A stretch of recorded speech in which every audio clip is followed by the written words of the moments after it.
All right, let's dive into a puzzle that's been messing with people's minds for literally thousands of years. It's all about a ship, but trust me, it might just change how you think about, well, pretty much everything. We're talking about the Ship of Theseus. Okay, but before we even get to the ancient ship, let me ask you something. Are you the exact same person you were, say, 5 years ago? I mean, really think about it. Your first instinct is probably to say, yeah, of course. But what if I told you that physically, you're almost completely new? Just hang on to that thought, because it is the absolute key to this whole puzzle. And that feeling, that little bit of confusion, that's the heart of the Theseus Paradox. It's a classic thought experiment that really just boils down to one simple question. If you take an object and you replace every single one of its parts over time, is it still the same thing at the end? So to really wrap our heads around this, we've got to go back to where it all started, the original story, the ancient legend of the ship itself.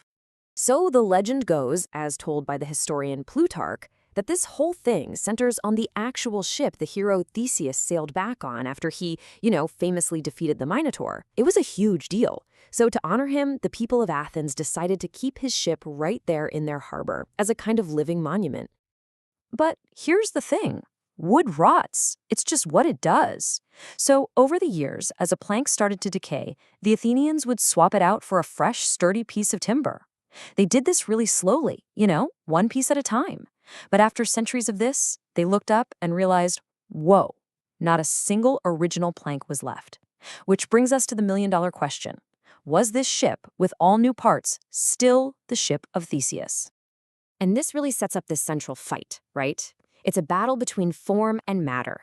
So on one side, you've got people saying, yes, of course it's the same ship. Its design, its purpose, its history as a monument, all that is unbroken. But on the other hand, you have people saying, no way. The actual physical stuff, the wood it's made of, is completely different. It's a new object. All right, so just when you think you're starting to get a grip on this, a philosopher named Thomas Hobbes shows up in the 17th century and decides to throw a massive wrench in the works. He adds this brilliant twist that makes the whole puzzle way, way harder. So Hobbes basically said, okay, hold on.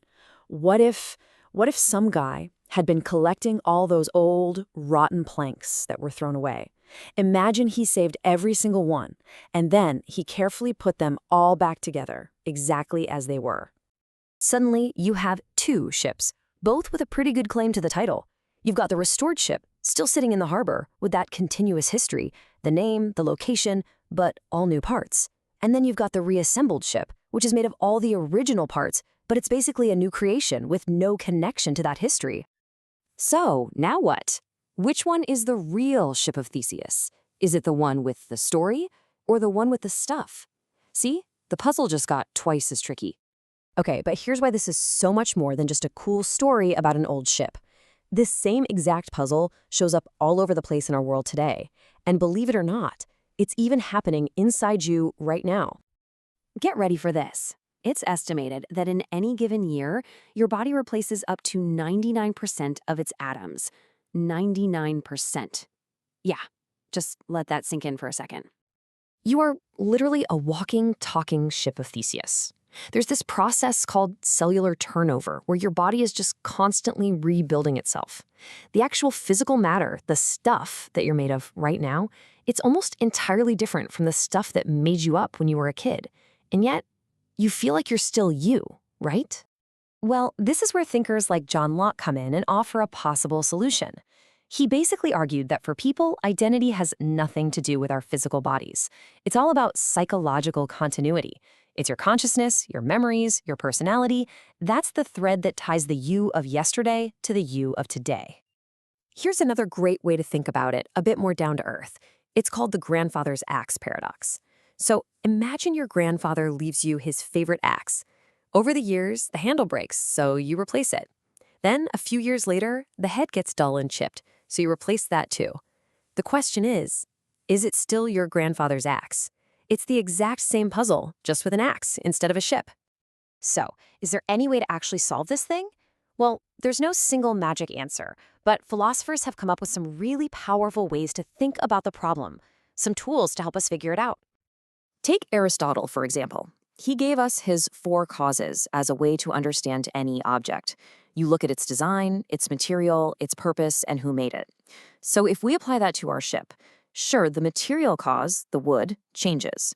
But the formal cause, the design, and the final cause, its purpose of honoring Theseus, those stay the same. And for a lot of people, that's enough to say, yep, same ship. There are other cool ideas too, like continuity theory focuses on how fast the change happens. It says that a slow, gradual replacement, like with the ship, preserves identity. But if you swapped all the planks at once, that would make it a new ship. Then there's narrative identity, which is a wild one. It basically says identity isn't even in the object, it's in the story we tell about it. The ship is the same simply because we all agree to keep calling it the Ship of Theseus. And the reason we are still talking about this mythical ship thousands of years later is because this question about identity, well, it has never been more relevant than it is right now. Seriously, just think about it for a second. Is a company the same company after all the founders are gone? Is your favorite band still the same band when they get a new singer? What about the software on your phone that gets updated so much that none of the original code is left? Or even cultural traditions that change bit by bit over generations. This paradox is hiding in plain sight, absolutely everywhere. And in the end, that's what makes this puzzle so powerful. It's not about finding the right answer, because there might not be one. What it really does is show us that identity isn't some simple, solid fact. It's slippery, it's fluid. It really all depends on what we decide matters most, the physical stuff, the original idea, or the ongoing story. So I'll leave you with this to chew on. When you think about anything, a ship, a brand, or, yeah, even yourself, is identity a fact that we discover, or is it just a story that we all agree to tell?